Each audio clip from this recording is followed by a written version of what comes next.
Good evening and welcome to another episode of What's Your Story? Tonight we are sitting down with Jono Anzalone, who is the Executive Director of the Climate Initiative here in Kennebunkport. Welcome to our show. Thank you for having me. I am so happy that you're here with us because I know you're a very busy person. No. So we usually ask our guests where they grew up and how the heck did you get to Kennebunkport? Serendipitous. Yeah, good. I grew up in Omaha, Nebraska, and right after college was like, ooh, there's this whole other world out there.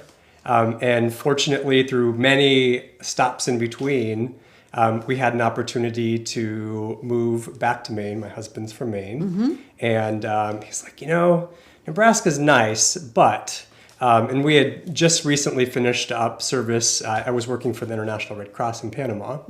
And he's like, why not Maine? So I started to look for things that would be, kind of fill up my bucket passion-wise. Yeah. And I saw this posting for, at the time, what was called the Kennebunkport Climate Initiative. Right.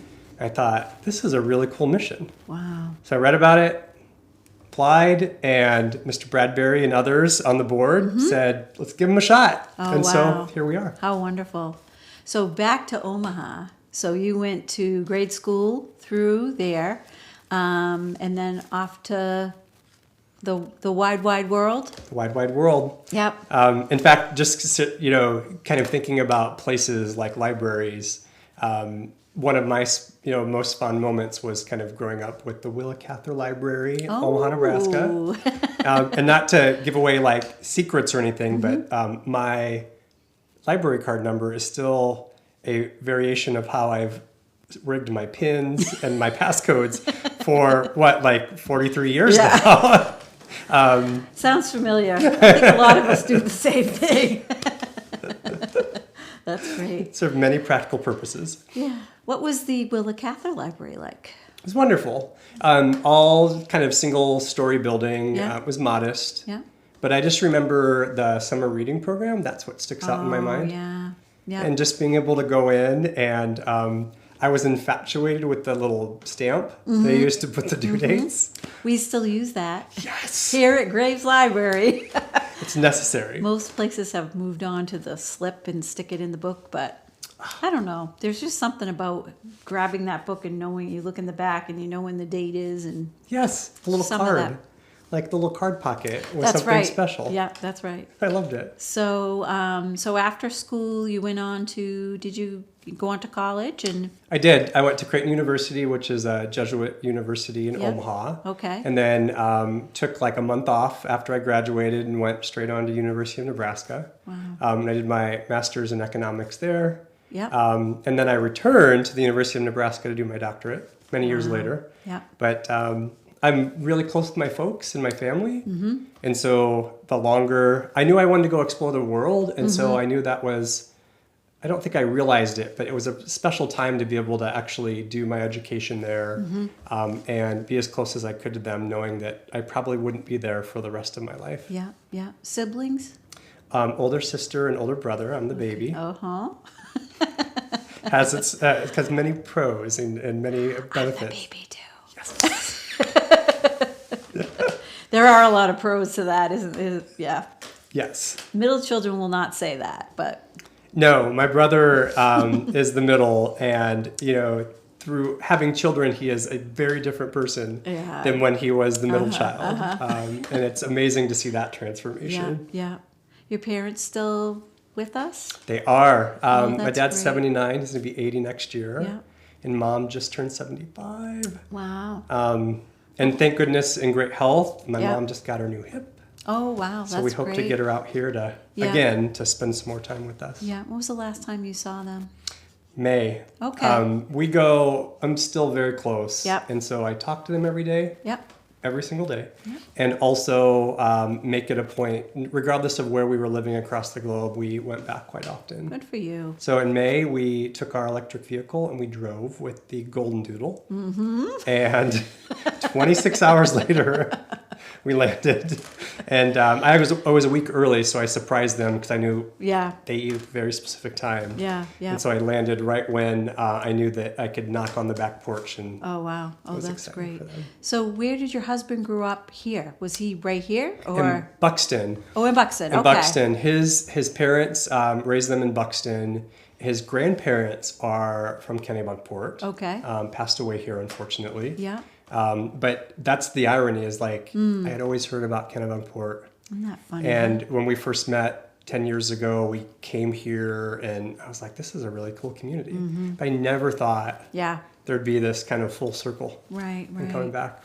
And speaking of this community, you hit the ground running here. You've done a lot in a short period of time.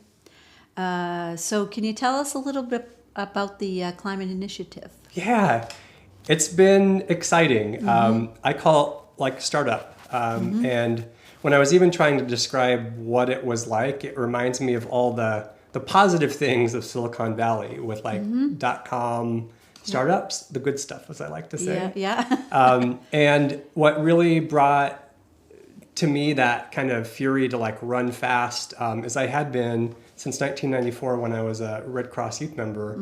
I had just continued to see the devastation that natural disasters were having on communities, as well as like what they're calling now climate migration, people needing to leave because of food insecurity across the globe.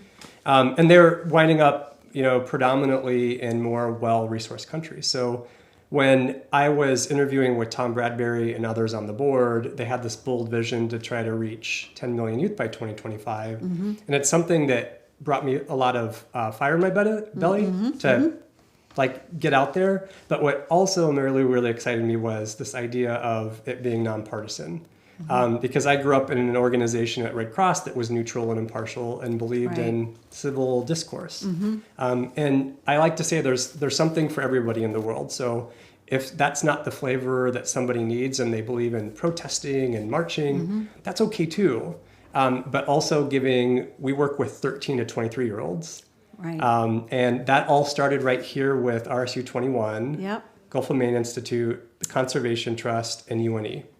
And we saw this proof of concept with those high schoolers and UNE students, and we thought more civic dialogue needs to happen within that age group because of all the anxiety that they're facing around not just climate change, it's intersection of so many social ails that they're facing right now. Yeah. And I think, some days that age group tends to get a bad rap because they're so into themselves, they're so into their phone, but they seem to be pretty passionate about this particular thing. And I think it's wonderful because somebody needs to figure it out. Somebody needs to pay attention. Exactly. Right? So. And I think also the angst, knowing so many that are expressing anger with the older generation of folks that have known the climate science since the 1950s and 60s. And I was fortunate enough that I didn't have to think about climate change. I grew up in a two-income household in a middle income part of the United States. And yet I think we're seeing that each one kind of experiences it differently, and Gen Zers are angry. Yeah. And, nothing makes them more angry than saying, well, y'all are going to solve it. So you should don't worry about it. Right. I'm just like, I always tell my folks when I go see them, I'm like, don't say that. Because we collectively have to. Like, yes, they're going to inherit it. But they're so valued. Their values so align with how they're thinking about world issues, despite the fact that, like you, I have a hard time figuring out how they engage online in a way that's meaningful, that carries out, real conversations. Yeah.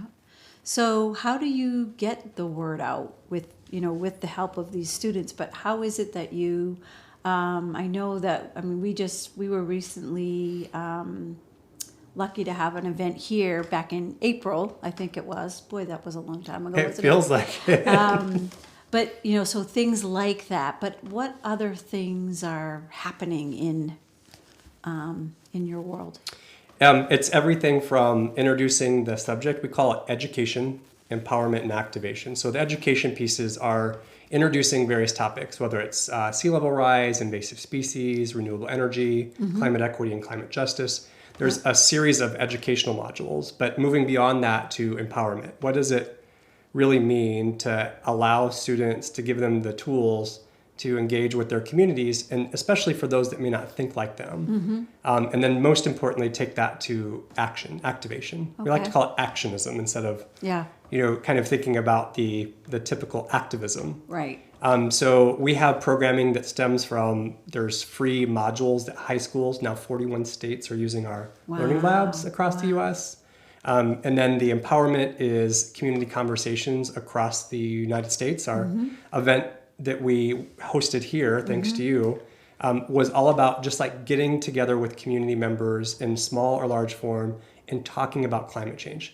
You can be on polar opposite sides of the issue, talk about it.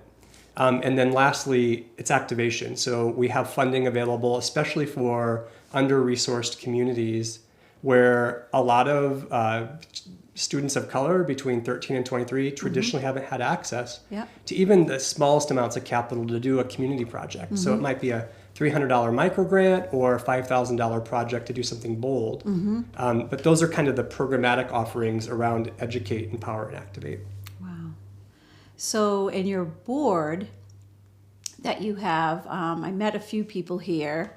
When was that? May, June? June 8th. June, okay. Yes, so, and it was really interesting to see, such a diverse group from different places, but you have how many? 13? We now have 9 board members. 9 board members, okay. Yep. We have the 9 board members and also a scientific advisory council, which is, the name's a little bit misleading because we have a kindness expert. Brandon Kraft actually is on our advisory council. And we wanted to infuse non-traditional perspectives in the conversation that we feel are important for 13 to 23-year-olds.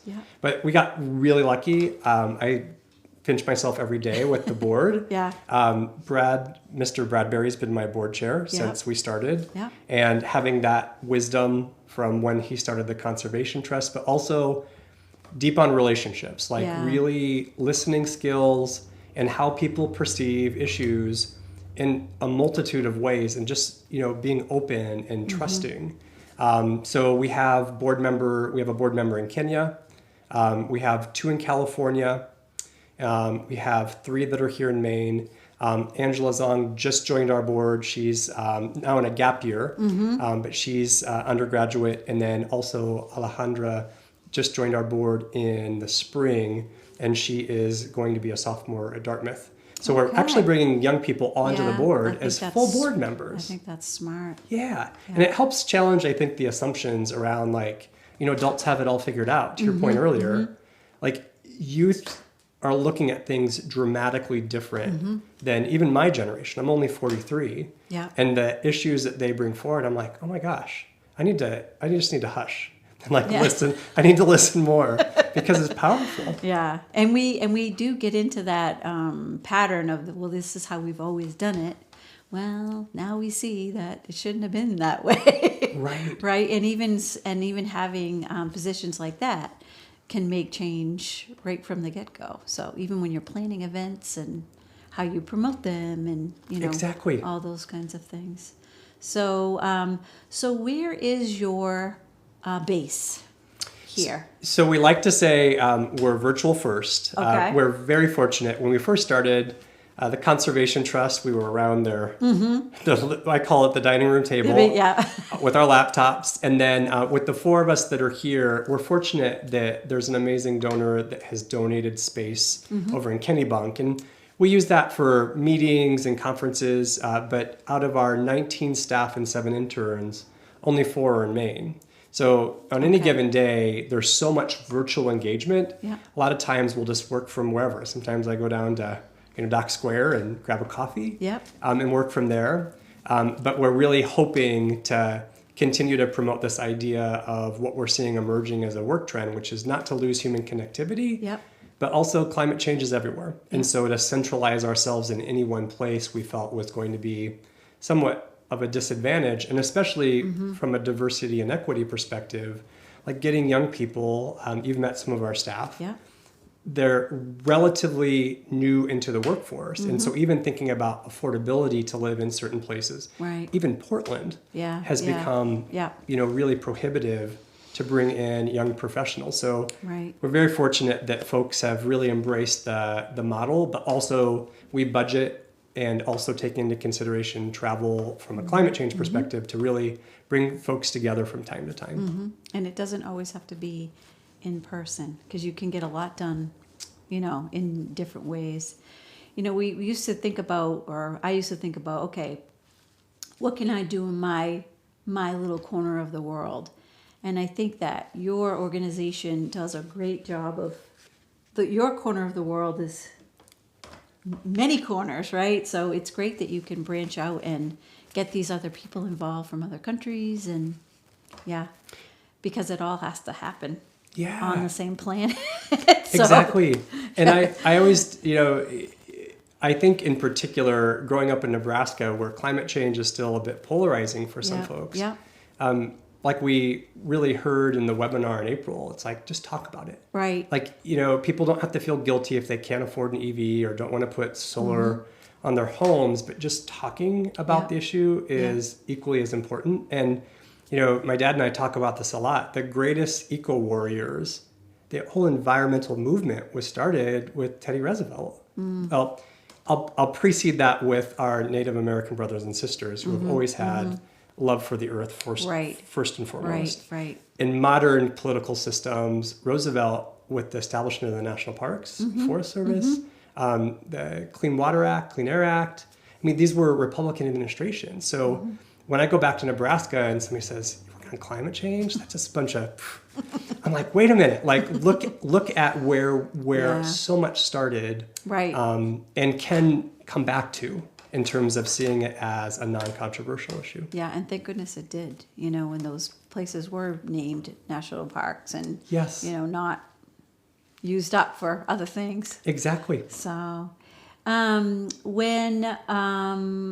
as far as like joining, do you have ambassadors? Do you have people like me that want to get involved, but? Yes. Okay. Yes. I always like to say, while our core audience is 13 to 23-year-olds, there's something for everybody. So we had an amazing local resident that helped us even just get our finances in order when we first started. Okay. Doing the books, setting up QuickBooks. That wouldn't be me. See, everybody has a skill to bring. Just, it takes a whole village. That's true. It's true. But we like the idea that, somebody reached out to us and they wanted to do something creative. Okay. And this amazing local resident created shirts for our staff retreat. Oh, wow. So going to the climateinitiative.org website is where folks can jump in. They can become, we call them adult allies. Yeah. If they're above 23 years old, they can learn about programming, but a large part even of almost everybody knows a high school educator. And so even like thinking about like our curricula that is free. Yeah. And we even offer science teachers and non-science teachers a $300 stipend because we recognize being a college or a high school teacher is very hard. Yeah. On a good day. Yeah. So like really just recognizing the value that they bring when they have to integrate new materials. But somebody like you or others that may know a science teacher could go to the website and say, hey, this is really kind of cool platform. Why don't you check it out? And then, of course, the 13 to 23-year-olds, every single day across the globe, somebody finds us and signs up as an ambassador. Okay. And it still gives me goosebumps to this day around, their kind of stories around how they found us and why they found us in terms of wanting to take action. Yeah, so there could have been a disaster, or it could have been, something having to leave their home for something. That you talked about earlier. So, and that must be really hard. But you've seen some of that through the Red Cross, so you get where they're coming from, and that must be a big help. It does. It's a great perspective to bring in. And I don't lose hope as a result of that. I think about the true benefits that can bring to a community when people do migrate. Yeah. But also, these kids are hungry for solutions. Yeah. Not just talking about the problem, but like, how can we really not put a Band-Aid on it, but address the root cause? Right. Now, you're also a professor at the University of Southern Maine. Yes. What do you teach there? Economics. Economics. It's where my mind is wired. My. It's pretty frightening. Wow. That's really interesting. So, and how do you see your students there? Are they traditional students, non-traditional students, combination?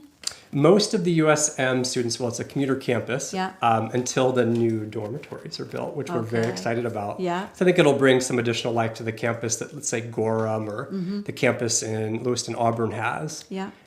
But so many of the students are working 2 jobs, Yeah. 3 jobs, and not full-time students. And it really does remind me of so many of the 2-year programs where these are people just trying to make it. Yeah. Yeah. So really what I love about still being in the classroom, this is my 19th year Oh, wow. teaching economics. And so like seeing how students kind of relate those concepts, whether it be around the marginal cost and marginal benefit analysis of environmental protections to just the day-to-day implications of how the economy runs, I find very interesting and engaging in students, how they think about those things. So you must have some really good discussions these days, especially with all the craziness that's going on in the world. Yes. I mean, I'm not laughing. It's just, when you think about, I took economics way back, right? And it was very different because we just sort of learned mostly the basics and then, some of the principles that had come up. But now it seems like you can be like really hands-on learning, stuff that's happening right now and be able to understand it and apply it. And Exactly. Yeah. And most, especially that 18, 19, 20-year-old, let alone older students that may be in class, they learn by doing. Yep. Right. The tactile. And so we do simulations. They look at what's happening in the news when people are talking about, gas prices. What do we do? Right. And we start to peel the layers of the onion back Yep. because so often it's not any one thing. Yep. It is complex issues and complex solutions, frankly. Yeah. But I love that because students can then start to see how it applies to their daily lives. And it does apply to their daily lives. So we should all understand, what's happening, what's going on. Yes. So, and then, when you're driving by and you see the gas, the price of gas, it's not one person, it's not their fault, or if you know what I'm saying. Oh, totally. I mean, There's a lot of factors. I often go into this debate with folks where they're like, the administration, and I'll say, all right, let's talk about monetary policy and fiscal policy. What are the roles of the executive branch, the judicial branch, legislative branch? And we go through like Civics 101 before we can even get to the economic factor. Yeah, that's smart. And also, with the Russian invasion of Ukraine, I just had to hold myself back because I was so upset. The instant reaction that we were hearing was, well, we just have to go back to fossil fuels. Yeah. Because look what's going to happen in Europe. And those are the apertures where we can make a bold difference to do business differently instead of, again, the Band-Aid approach. Right. And the solutions are out there. It just takes some really tough decisions. And that's often what we talk to students about is not just looking at the environmental impact, looking at the socio-cultural impacts, but also the economic impact. So, I was at a Rotary meeting and one of the Rotarians said, well, you're just basically advocating for shutting down the coal mines and the fossil fuel companies. And I'm like, no, that'd be economically devastating. But if we stop the billions of dollars of subsidies that go into fossil fuels and we redirect that to research and development in clean technologies, what's the worst thing that can happen? Like the worst thing that can happen if water quality improves, air quality improves. Right. If we're wrong and those things happen, we transition away from an industry. So it's never, we always tell the students, it's never a flick of a switch. Yeah. But those complex issues, back to your point around social media, you can't get that into a TikTok. Right. And sometimes a Twitter with the character limits, you can't get it into. Right. And so really going back to this idea of dialogue, talk through it in more than like a 15-second soundbite, but not even just 13 to 23-year-olds, but the research that has shown adult attention spans have plummeted. I'm just like, no, let's keep talking about these issues. And I think talking about it, that's the one of the things that I found when Dr. Hayhoe, when you had your program here back in April, that just like warmed my heart. That whole room of all those different ages and everybody sitting and talking in there, the way we had the breakout groups, that's not anything I've seen in a really long time. And it was really nice to sit there and not have a voice raised or and just brainstorming. Exactly. So with all these different people from, different age groups, but also coming at it from different sides. So you get to do that a lot, or yes, we hope. Well, the Climate Initiative does. Yeah. I joke with our younger staff, like many people think that like being an executive director is like the coolest job in the world. And I remind folks, like, we're basically big bureaucrats. Like, I keep the lights on, I make sure like all the legal notices are filed, I support the board.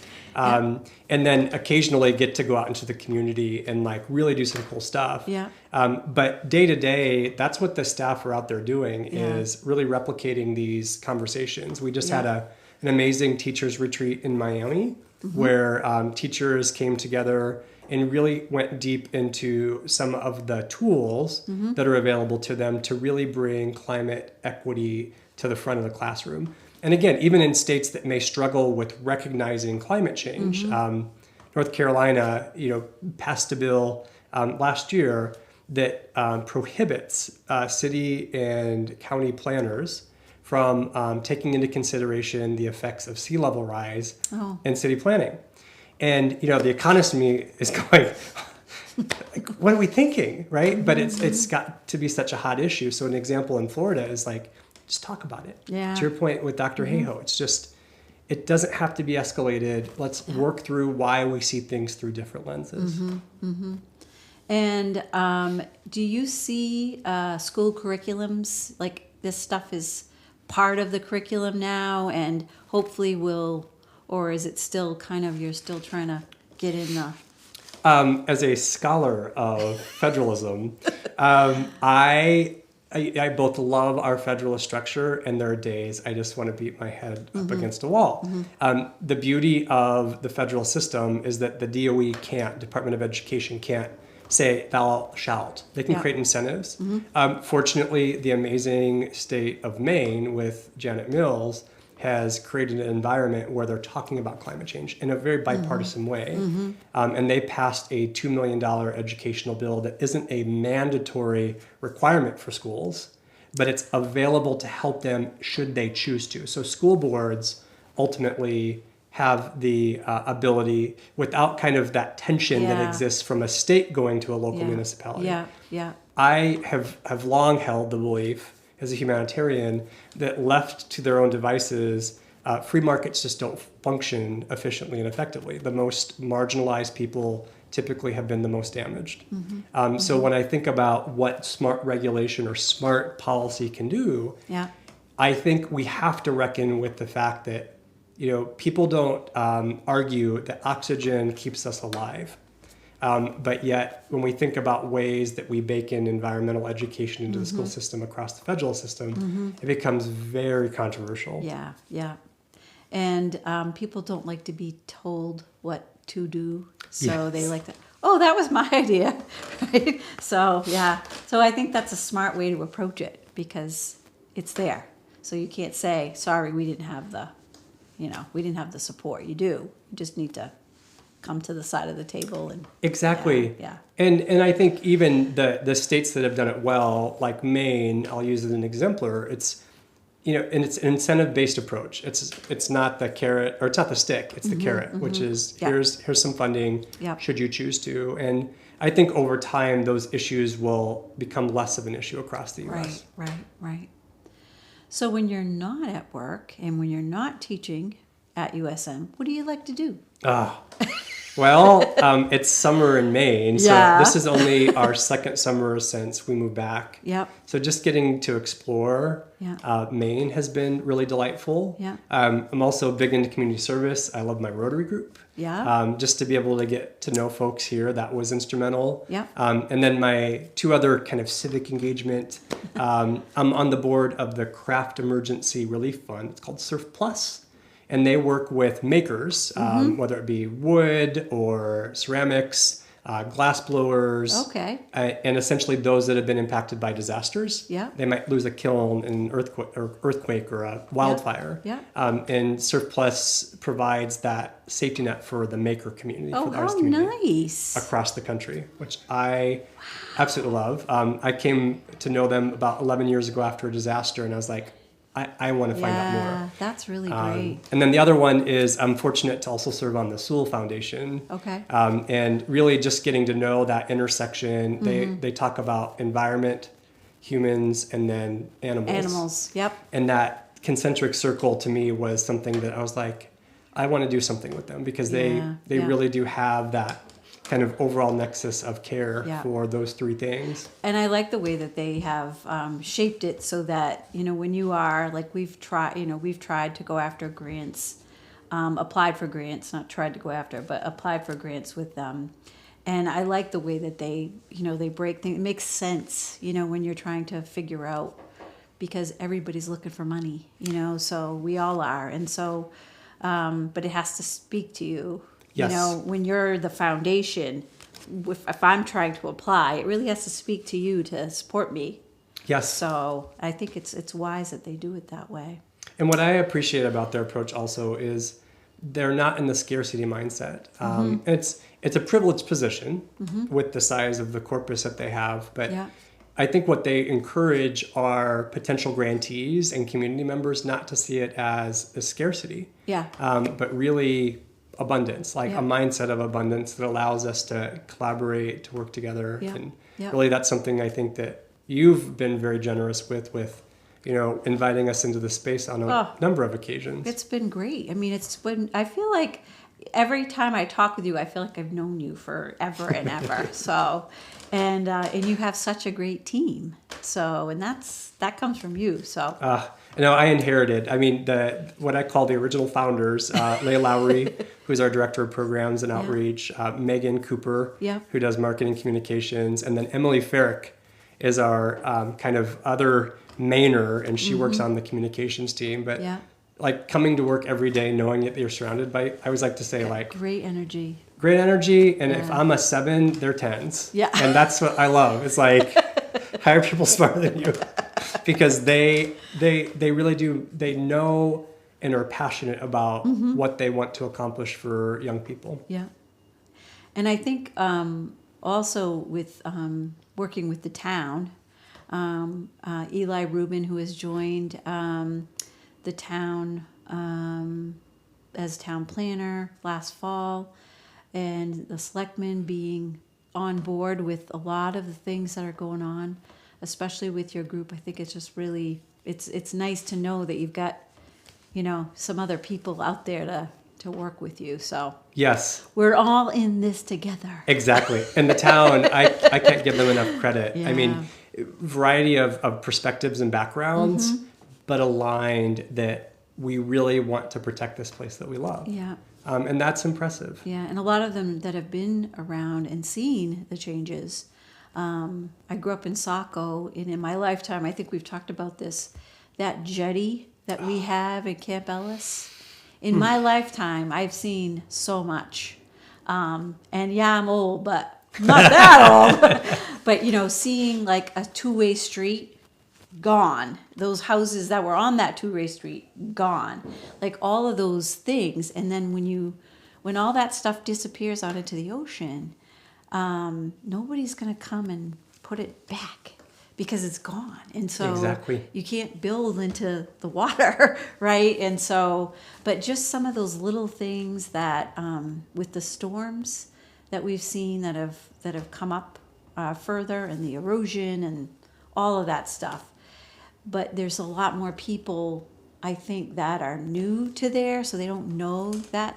That's what I find the difference here is a lot of these people have been, lifetimers. So they've seen it also, and they want to make sure that it stays preserved as much as they can.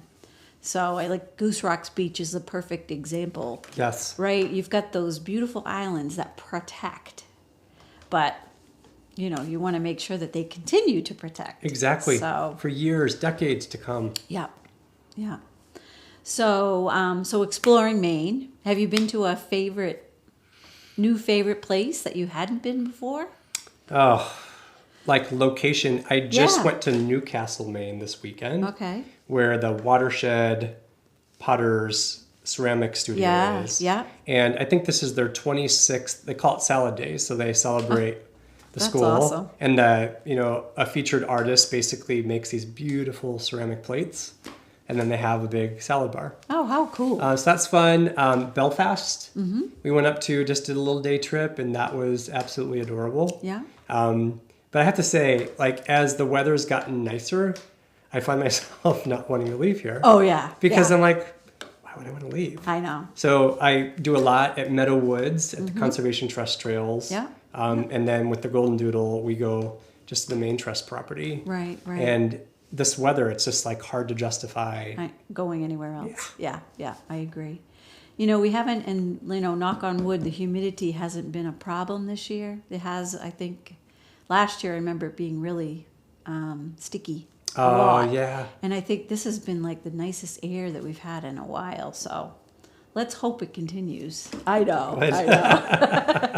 So we usually end our conversation, unless there's anything that you want to talk, anything more about the climate initiative you want people to know, or anything that's coming up, I should ask maybe, that program-wise we can participate in.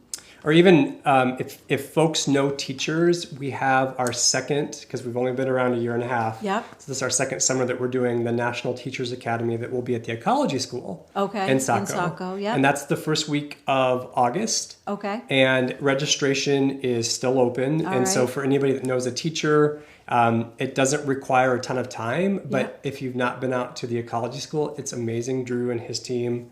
It's a gorgeous facility. It used to be at Ferry Beach. Yeah. So really kind of promoting that. And then just curiosity, if folks have questions, they can always go to the website. Well, I will forward that on to, I know a lot of teachers, so. We usually end our interview with a little bit of a rapid fire. So 1-word answers, or sometimes more. So do you have a favorite book? What is your favorite book? Or I usually say this week because books change.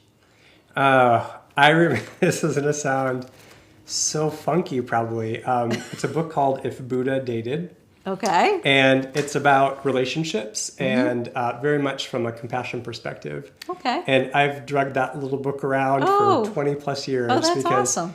It really is just like the most loving and compassionate approach. So If Buddha Dated. I like that one. Who's the author?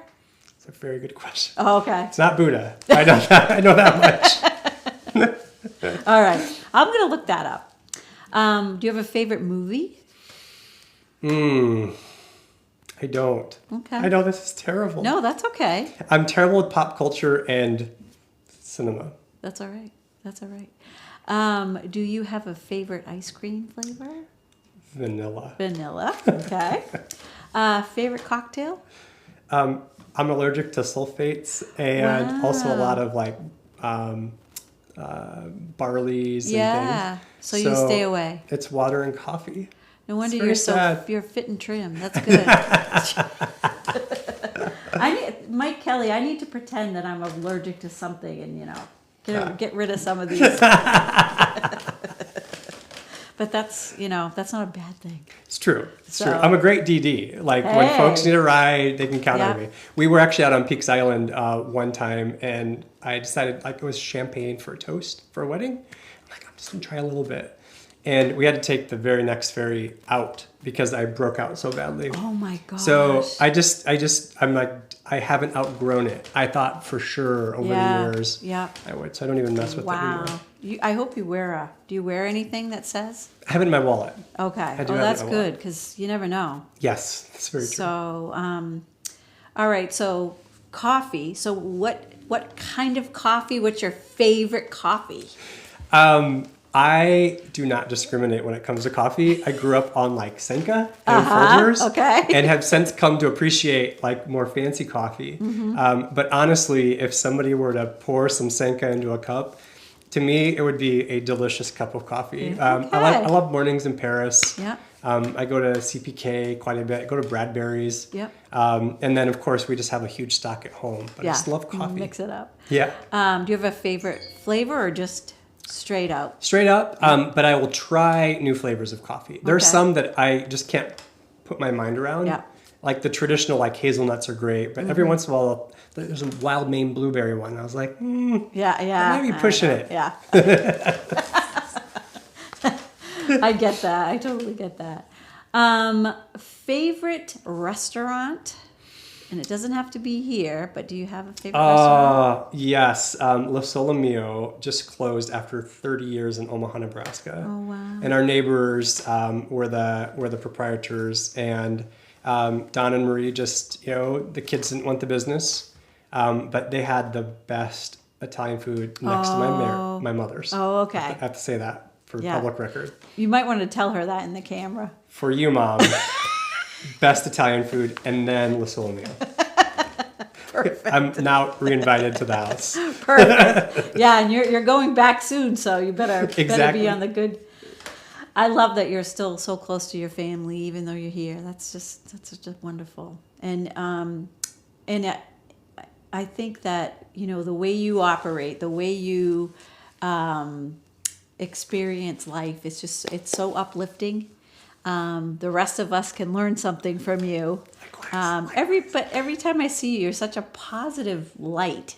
So I hope you stick around with us for a really long time. I want to. I really do. And hopefully we can do more things with you here at the library and the Climate Initiative. And we hope that folks out there will get involved and look you up and sign up. Absolutely. So thank you so much for spending time with us tonight. And we look forward to seeing what you're going to do next. More to come. So thank you, Mike Kelly, our producer. And thank you all for joining tonight. And hopefully we'll see you right back here next time.